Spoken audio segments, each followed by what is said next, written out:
નમસ્કાર. આપણે બધા ક્યારેક ને ક્યારેક કોઈક કાયદાકીય દસ્તાવેજ સાથે કામ તો કરતા જ હોઈએ છીએ, બરાબર ને? અને એમાં સ્ટેમ્પ પેપર શબ્દ તો સાંભળ્યો જ હશે. પણ શું તમને ખબર છે કે હવે એની જગ્યાએ એક નવી, એકદમ આધુનિક વસ્તુ આવી ગઈ છે? એનું નામ છે ફ્રેન્કિંગ. તો સવાલ એ છે કે આ ફ્રેન્કિંગ છે શું અને કામ કઈ રીતે કરે છે? ચાલો આજે આખી વાતને બરાબર સમજીએ. ઘણા લોકોના મનમાં આ સવાલ ઉઠતો હોય છે કે ભાઈ આ ફ્રેન્કિંગ એટલે શું? શું એ સ્ટેમ્પ પેપર જેટલું જ પાક્કું ગણાય? મતલબ કાયદેસર છે કે નહીં? અને ક્યાં ક્યાં એનો ઉપયોગ કરી શકાય? ચિંતા ના કરો, આજે આપણે આ બધા જ સવાલોના જવાબ એકદમ સરળ ભાષામાં મેળવીશું. તો ચાલો સૌથી પહેલાં એ સમજીએ કે ફ્રેન્કિંગને આટલો આધુનિક વિકલ્પ શા માટે કહેવામાં આવે છે. એટલે કે જે જૂની પદ્ધતિ હતી અને આ જે નવી પદ્ધતિ છે એ બંને વચ્ચે મુખ્ય ફરક શું છે? ચાલો જોઈએ. જુઓ, પહેલાં કેવું હતું? કોઈ પણ કાયદાકીય ડોક્યુમેન્ટ હોય એટલે આપણે એક ફિઝિકલ સ્ટેમ્પ પેપર ખરીદવું પડતું, બરાબર? પણ હવે આ જે મોડર્ન રીત છે ફ્રેન્કિંગ, એમાં એવું નથી. એમાં સીધા તમારા ડોક્યુમેન્ટ ઉપર જ એક સત્તાવાર સિક્કો લગાવી દેવામાં આવે છે અને બસ તમારું કામ થઈ ગયું. એને જ માન્ય ગણવામાં આવે છે. ઓકે, તો એ તો સમજાઈ ગયું કે ફ્રેન્કિંગ એ સ્ટેમ્પ પેપરનો એક વિકલ્પ છે. પણ ફ્રેન્કિંગ શબ્દનો સાચો મતલબ શું? ચાલો હવે એને થોડું વધુ ઊંડાણથી સમજીએ. એકદમ સરળ ભાષામાં કહીએ તો ફ્રેન્કિંગ બીજું કંઈ નથી, પણ એ વાતનો પાક્કો પુરાવો છે કે તમારા દસ્તાવેજ પર જે જરૂરી સ્ટેમ્પ ડ્યુટી લાગતી હતી એ તમે ભરી દીધી છે. ખાસ યાદ રાખજો, આ કોઈ નવો કાગળ કે દસ્તાવેજ નથી.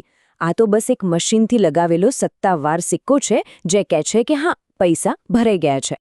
સારું, તો ફ્રેન્કિંગ શું છે એ તો આપણે જાણી લીધું. પણ હવે સવાલ એ છે કે આખી પ્રોસેસ થાય છે કઈ રીતે? મતલબ કે એ સિક્કામાં શું લખેલું હોય છે? આ કામ કરાવવું હોય તો જવાનું ક્યાં અને કયા કયા ડોક્યુમેન્ટ્સ પર ફ્રેન્કિંગ કરાવી શકાય? ચાલો આ બધાની વિગતો જોઈએ. તમે જુઓ, આ જે ફ્રેન્કિંગનો સિક્કો હોય છે ને, એ કોઈ સાદો સીધો રબર સ્ટેમ્પ નથી હોતો. એમાં બધી જ જરૂરી માહિતી હોય છે. જેમ કે એના પર ફ્રેન્ક્ડ એવો શબ્દ લખેલો હશે, કેટલી સ્ટેમ્પ ડ્યુટી ચૂકવી છે એ રકમ પણ લખેલી હોય, કઈ તારીખે આ ફ્રેન્કિંગ થયું એ પણ હોય, અને સૌથી અગત્યનું, કઈ બેંક કે સત્તાવાર સંસ્થાએ આ કર્યું છે એનું નામ પણ હોય છે. આ બધી વિગતો ભેગી મળીને જ એને એક પાક્કો કાયદેસર પુરાવો બનાવે છે. હવે એ પણ જાણી લઈએ કે આ ફ્રેન્કિંગ ક્યાં કરાવી શકાય.